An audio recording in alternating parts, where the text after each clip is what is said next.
Bonjour, troisième journal de campagne, donc on continue notre campagne on parcourt cette grande circonscription qui est immense, réellement immense. Et j'ai oublié de vous dire la dernière fois que nous étions allés à la manifestation à Buis-les-Baronnies pour le maintien de l'hôpital local de Buis-les-Baronnies, pour sa rénovation. Ça fait plus de 10 ans qu'il y a un projet de rénovation parce que l'hôpital en a vraiment besoin, vraiment, vraiment, vraiment. Il commence à être vraiment délabré. Sauf qu'évidemment, bon ben voilà, hein, pour avoir les crédits c'est très compliqué.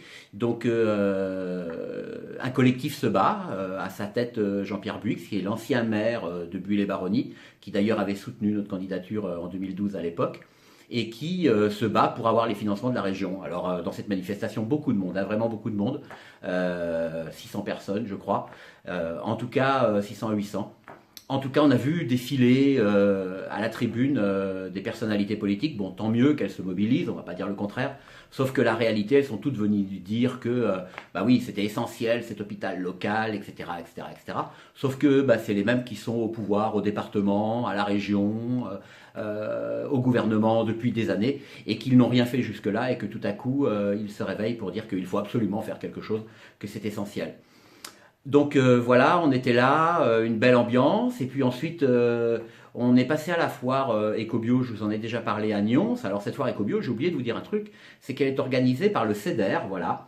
Donc moi je vous conseille de vous renseigner sur le CEDER parce que c'est un organisme essentiel dans la région, voilà, Nord-Vaucluse et Sud-Drôme, qui fait énormément pour la transition énergétique, qui accompagne les collectivités, qui accompagne les particuliers. Et bien, qu'est-ce qui leur arrive à eux aussi? Et bien, ils ont du mal à vivre parce que voilà, on va baisser les subventions encore une fois, on va commencer à les laisser mourir petit à petit parce qu'évidemment, la région dirigée par Laurent Wauquiez, mon ami Corinne Morel-Darleux vous en parle souvent.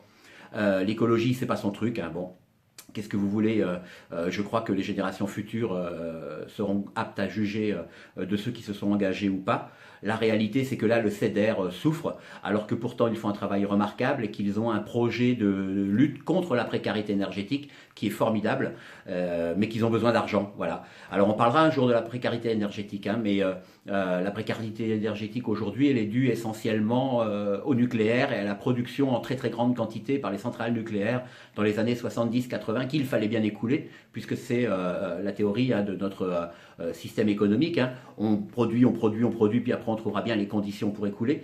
Et bien là, pour écouler l'électricité, eh bien on a fait beaucoup de publicité pour mettre des radiateurs électriques partout. Plutôt que d'investir dans la rénovation thermique et dans l'efficacité thermique. Voilà.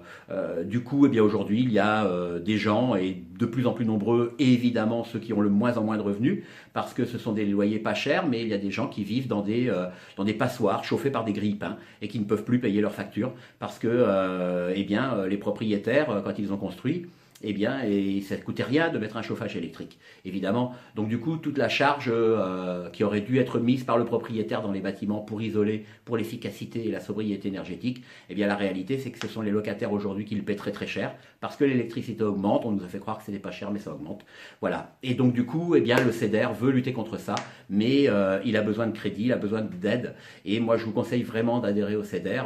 Je croyais que j'étais toujours adhérent, eh bien je l'étais plus. Voilà, vous devez être comme moi de temps en temps, c'est le genre de truc qu'on oublie. Je vais adhérer très très rapidement et je vous conseille de le faire aussi. Et puis ensuite, eh bien, on est allé à Grane. À Grane, un petit village, très très beau village, dans lequel on a organisé une réunion publique, mais pour ouvrir cette réunion publique, il y avait un concert des watts, alors les watts comme le coton, hein, pas comme négawatts justement. Et puis, eh bien, un concert fabuleux, un groupe vocal extraordinaire, local, qui fait des choses sublimes, une grande émotion a envahi les 80 personnes à Grane qui étaient là. Et du coup, après, on a parlé culture. Alors au début, envahi par l'émotion, c'était un peu compliqué pour tout le monde de rentrer dans les considérations politiques. Mais peu à peu, les échanges ont été remarquables. D'abord de ceux qui témoignent, eh bien encore une fois, hein, de la culture qui est laissée de côté. Bah oui, c'est la crise, donc l'austérité. Donc qu'est-ce qu'on commence à sabrer en premier? C'est la culture, forcément. Et donc du coup, il y a beaucoup de festivals qui n'arrivent plus à vivre et qui disparaissent. Beaucoup d'artistes qui eux-mêmes ont du mal à survivre et qui évidemment souffrent de la réforme du statut d'intermittent. Alors évidemment, on a parlé du statut d'intermittent, hein, on a dit ce que nous, dans notre programme, nous voulions. D'abord la régularisation et la titularisation en tout cas des intermittents du service public. Voilà, parce que c'est quand même une chose étrange que de vivre sur le régime des intermittents quand on est service public. C'est quand même très curieux. Parce qu'on le sait, et ça a été dit, les grandes chaînes de télévision font beaucoup de mal à ce régime des intermittents. Donc il faut le renforcer. Nous, on a toujours défendu l'idée qu'il fallait le renforcer, parce que c'est une manière de renforcer la culture. Donc on a expliqué qu'on voulait investir 1% du produit intérieur brut dans la culture et dans les arts. Et puis surtout, évidemment, l'effort qui me semble le plus essentiel, c'est évidemment l'éducation. Et on voit bien aujourd'hui qu'il y a un grand déficit dans l'éducation nationale et vis-à-vis de la culture et vis-à-vis des arts. Donc dès la maternelle, il faut apprendre aux enfants à rêver, il faut les apprendre à écouter, à regarder, à sentir. Moi j'aime beaucoup, et c'est ce que j'ai pu dire à Grane, j'aime beaucoup cette idée de Rousseau qui nous dit que le langage n'a pas été inventé par les hommes pour être utile et pour échanger sur des choses utiles, mais que le langage certainement a d'abord été... les hommes ont d'abord chanté avant de parler, parce qu'ils avaient des émotions à transmettre et de l'amour à transmettre, parfois peut-être même des colères, mais en tout cas ils avaient besoin de transmettre leurs émotions, et la culture, les arts, c'est un moyen, c'est la voie de l'humanité en définitive, voilà.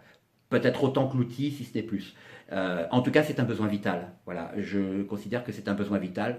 Et comme tout besoin vital, nous avons besoin de le protéger parce que c'est un bien commun, cette culture, aussi diverse qu'on peut la trouver sur nos territoires. Voilà, c'est quelque chose qu'on doit préserver. Et l'éducation à la culture est une chose, et aux arts est une chose essentielle. On a évidemment parlé des associations aussi qui doivent être remises au cœur de l'action culturelle, parce que c'est là que se font les choses, que s'invente l'avenir, que se construit notre avenir, parce que l'art c'est aussi une manière de construire l'avenir, d'accéder à un surréel qu'on mettra ensuite en œuvre. Il n'y a qu'à voir les grands auteurs par exemple.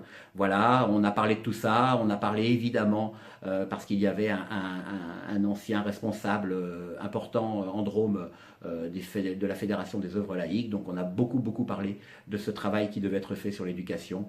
J'ai été moi-même président d'un gros foyer rural d'éducation populaire, et c'est une thématique qui me touche plus particulièrement. Bon, évidemment, vous allez dire, il y a beaucoup de thématiques qui me touchent. Bah oui, voilà. Quand on s'intéresse un peu à la vie des autres et aux liens que nous devons créer entre nous et à la manière de s'organiser entre nous pour vivre le mieux possible, évidemment, de nombreuses problématiques nous touchent. C'est normal. Voilà, eh bien, écoutez, c'est reparti pour la campagne. À très bientôt pour de nouvelles aventures. Ciao, ciao.